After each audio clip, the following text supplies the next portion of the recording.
میں جوان ہوں تو میں کیا کر رہا ہوں اپنی جوانی کے لیے؟ کیا میری پلاننگ ہے؟ کیا میرا فیوچر فورکاسٹ ہے؟ میں کہاں جا رہا ہوں؟ دنیا کدھر جا رہی ہے؟ میں کہاں جا رہا ہوں؟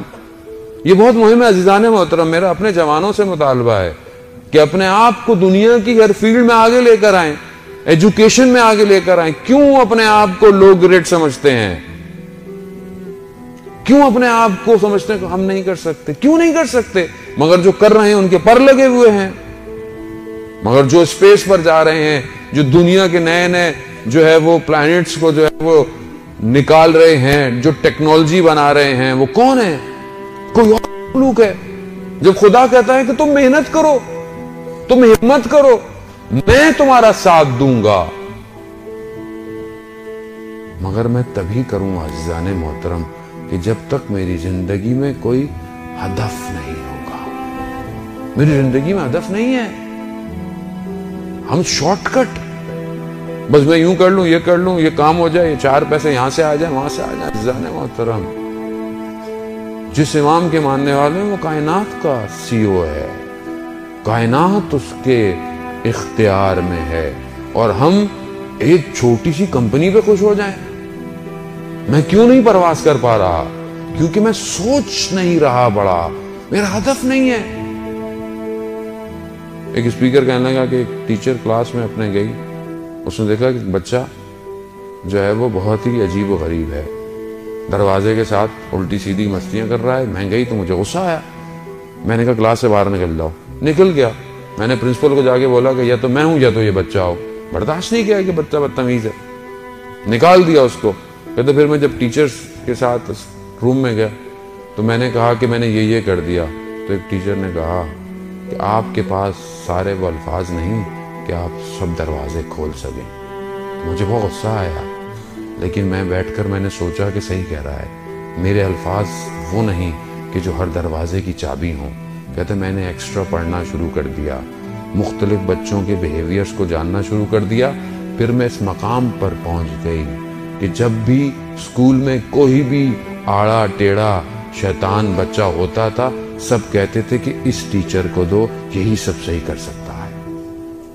یعنی ہدف ہونا ضروری ہے. میری لائف میں جب کوئی مشکل آتی ہے میں تو لرزنا شروع ہو جاتا ہوں. یہ مشکلات اپورچونٹیز ہیں, ان کو اویل کریں. جب خدا مشکل میں ڈال رہا ہے, خدا کچھ دینا چاہ رہا ہے, خدا کچھ سمجھانا چاہ رہا ہے. ہمارے پاس آتے ہیں مولانا صاحب سب کر لیا, ساری چیزیں کر لی, دعائیں کر لی, وظیفے کر لیے, سب کر لیا, مگر پھر بھی کام نہیں ہو پا رہا. عزیزان محترم, کہیں کوئی سوئی پھنسی ہوئی ہے, یا تو کوئی ایک نیک کام تھا جو آپ نے چھوڑ دیا ہے, یا کوئی ایک ایسا غلط کام ہے جو آپ نے کرنا شروع کر دیا ہے. کوئی ایک چیز ہے. عزیزان محترم, خدا نہیں چاہتا اپنی مخلوق کو عذاب دے یا سختی میں رکھے یا غضب دے. جب ایک بچہ ڈرائنگ بناتا ہے پیپر پہ اور آپ اس کو ذرا سا یوں کر دیں, وہ ناراض ہو جاتا ہے, کہتے ہیں یہ کیا کیا؟ آپ کہتے ہیں 2 تو لائنیں تو تھی, کیا ہوا, دوبارہ کھینچ لو. وہ کہتے ہیں نہیں, میری کریشن تھی, میری ڈرائنگ تھی, یہ کیا کیا آپ نے؟ جب ایک بچہ ایک کاغذ کی 2 لکیروں کو نابود ہوتے ہوئے نہیں دیکھ سکتا, تو وہ خالق اپنی مخلوق کو کیسے پریشان دیکھ سکتا ہے؟ کیسے دیکھ سکتا ہے؟ عزیزان محترم, وہ بچانا چاہتا ہے کہ تم جو سوچ رہے ہو, جو کر رہے ہو, تمہارے ہاتھوں میں بہتر نہیں ہے. وہ اسی لیے پیچھے لاتا ہے بار بار, نہیں کرو, نہیں, وہ نہیں ہو رہا, نہیں ہو رہا, مصلحت الہی ہے, خدا بہتر جانتا ہے. شہید دست غیبت مرحوم عبداللہ البلادی سے واقعہ نقل کرتے ہیں کہ بو شہر کے رہنے والے تھے. کہتے ہیں کہ کافی پرانی بات ہے, لوگ حجوں میں پیدل اور کشتیوں میں سفر کیا کرتے تھے. اصفہان سے علماء کچھ لوگوں کے ساتھ آئے, ان کو وہاں سے کشتیوں پہ نہیں بیٹھنے دیا گیا کہ وہ حج کی طرف جاتے. بہت ان کو برا لگا کہ ہم 1 مہینے کی مسافت طے کر کے آئے ہیں, جس طرح 1 مہینہ لگا ہمیں یہاں تک, اب ہم واپس نہیں جائیں گے. خیر ان کو اختیار میں ایک مسجد دے دی. اب وہ مسجد میں نماز اور اس کے بعد مجلس اور مجلس میں گریا، شدید گریا، توسل امام حسین علیہ السلام سے کہ ہم تو اللہ کے گھر کی زیارت کے لیے آئے تھے. کہتے ہیں 4-5 دن مسلسل یہ ان کا. میں جوان ہوں تو میں کیا کر رہا ہوں اپنی جوانی کے لیے؟ کیا میری پلاننگ ہے؟ کیا میرا فیوچر فورکاسٹ ہے؟ میں کہاں جا رہا ہوں؟ دنیا کدھر جا رہی ہے؟ میں کہاں جا رہا ہوں؟ یہ بہت مہم ہے عزیزان محترم. میرا اپنے جوانوں سے مطالبہ ہے کہ اپنے آپ کو دنیا کی ہر فیلڈ میں آگے لے کر آئیں، ایجوکیشن میں آگے لے کر آئیں. کیوں اپنے آپ کو لو گریڈ سمجھتے ہیں؟ کیوں اپنے آپ کو سمجھتے ہیں کہ ہم نہیں کر سکتے؟ کیوں نہیں کر سکتے؟ مگر جو کر رہے ہیں ان کے پر لگے ہوئے ہیں. مگر جو اسپیس پر جا رہے ہیں، جو دنیا کے نئے جو ہے وہ پلانٹس کو جو ہے وہ نکال رہے ہیں، جو ٹیکنالوجی بنا رہے ہیں، وہ کون ہے؟ کوئی اور مخلوق ہے. جب خدا کہتا ہے کہ تم محنت کرو، تم ہمت کرو، میں تمہارا ساتھ دوں گا، مگر میں تبھی کروں عزیزان محترم کہ جب تک میری زندگی میں کوئی ہدف نہیں ہوگا. میری زندگی میں ہدف نہیں ہے. ہم شارٹ کٹ، بس میں یوں کر لوں، یہ کر لوں، یہ کام ہو جائے، یہ 4 پیسے یہاں سے آ جائیں، وہاں سے آ جائیں. عزیزان محترم، جس امام کے ماننے والے ہیں وہ کائنات کا CEO ہے، کائنات اس کے اختیار میں ہے، اور ہم ایک چھوٹی سی کمپنی پہ خوش ہو جائیں. میں کیوں نہیں پرواز کر پا رہا؟ کیونکہ میں سوچ نہیں رہا بڑا، میرا ہدف نہیں ہے. ایک اسپیکر کہنے لگا کہ ایک ٹیچر کلاس میں اپنے گئی، اس نے دیکھا کہ بچہ جو ہے وہ بہت ہی عجیب و غریب ہے، دروازے کے ساتھ الٹی سیدھی مستیاں کر رہا ہے. میں گئی تو مجھے غصہ آیا. میں نے کہا کلاس سے باہر نکل جاؤ. نکل گیا. میں نے پرنسپل کو جا کے بولا کہ یا تو میں ہوں یا تو یہ بچہ ہو. برداشت نہیں کیا کہ بچہ بدتمیز ہے، نکال دیا اس کو.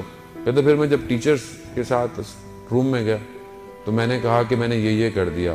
تو ایک ٹیچر نے کہا کہ آپ کے پاس سارے وہ الفاظ نہیں کہ آپ سب دروازے کھول سکیں. مجھے بہت غصہ آیا، لیکن میں بیٹھ کر میں نے سوچا کہ صحیح کہہ رہا ہے. میرے الفاظ وہ نہیں کہ جو ہر دروازے کی چابی ہوں. کہتے میں نے ایکسٹرا پڑھنا شروع کر دیا، مختلف بچوں کے بیہیویئرز کو جاننا شروع کر دیا. پھر میں اس مقام پر پہنچ گئی کہ جب بھی اسکول میں کوئی بھی آڑا ٹیڑھا شیطان بچہ ہوتا تھا، سب کہتے تھے کہ اس ٹیچر کو دو، یہی سب صحیح کر سکتا ہے. یعنی ہدف ہونا ضروری ہے. میری لائف میں جب کوئی مشکل آتی ہے میں تو لرزنا شروع ہو جاتا ہوں. یہ مشکلات اپورچونٹیز ہیں، ان کو اویل کریں. جب خدا مشکل میں ڈال رہا ہے، خدا کچھ دینا چاہ رہا ہے، خدا کچھ سمجھانا چاہ رہا ہے. ہمارے پاس آتے ہیں مولانا صاحب سب کر لیا، ساری چیزیں کر لی، دعائیں کر لی، وظیفے کر لیے، سب کر لیا، مگر پھر بھی کام نہیں ہو پا رہا. عزیزان محترم، کہیں کوئی سوئی پھنسی ہوئی ہے، یا تو کوئی ایک نیک کام تھا جو آپ نے چھوڑ دیا ہے، یا کوئی ایک ایسا غلط کام ہے جو آپ نے کرنا شروع کر دیا ہے. کوئی ایک چیز ہے. عزیزان محترم، خدا نہیں چاہتا اپنی مخلوق کو عذاب دے یا سختی میں رکھے یا غضب دے. جب ایک بچہ ڈرائنگ بناتا ہے پیپر پہ اور آپ اس کو ذرا سا یوں کر دیں، وہ ناراض ہو جاتا ہے، کہتا ہے یہ کیا کیا؟ آپ کہتے ہیں 2 تو لائنیں تو تھی، کیا ہوا دوبارہ کھینچ لو. وہ کہتے نہیں میری کریشن تھی، میری ڈرائنگ تھی، یہ کیا کیا آپ نے؟ جب ایک بچہ ایک کاغذ کی 2 لکیروں کو نابود ہوتے ہوئے نہیں دیکھ سکتا تو وہ خالق اپنی مخلوق کو کیسے پریشان دیکھ سکتا ہے؟ کیسے دیکھ سکتا ہے؟ عزیزان محترم، وہ بچانا چاہتا ہے کہ تم جو سوچ رہے ہو، جو کر رہے ہو، تمہارے حق میں بہتر نہیں ہے. وہ اسی لیے پیچھے لاتا ہے بار بار، نہیں کرو، نہیں وہ نہیں ہو رہا. مسئلہ الہی ہے، خدا بہتر جانتا ہے. شہید دست غیبت مرحوم عبداللہ البلادی سے واقعہ نقل کرتے ہیں کہ بو شہر کے رہنے والے تھے. کہتے ہیں کہ کافی پرانی بات ہے، لوگ حجوں میں پیدل اور کشتیوں میں سفر کیا کرتے تھے. اصفہان سے علماء کچھ لوگوں کے ساتھ آئے، ان کو وہاں سے کشتیوں پہ نہیں بیٹھنے دیا گیا کہ وہ حج کی طرف جاتے. بہت ان کو برا لگا. کہ ہم 1 مہینے کی مسافت طے کر کے آئے ہیں. جس طرح 1 مہینہ لگا ہمیں یہاں تک، اب ہم واپس نہیں جائیں گے. خیر ان کو اختیار میں ایک مسجد دے دی. اب وہ مسجد میں نماز اور اس کے بعد مجلس، اور مجلس میں گریا، شدید گریا، توسل امام حسین علیہ السلام سے کہ ہم تو اللہ کے گھر کی زیارت کے لیے آئے تھے. کہتے ہیں 4-5 دن مسلسل یہ ان کا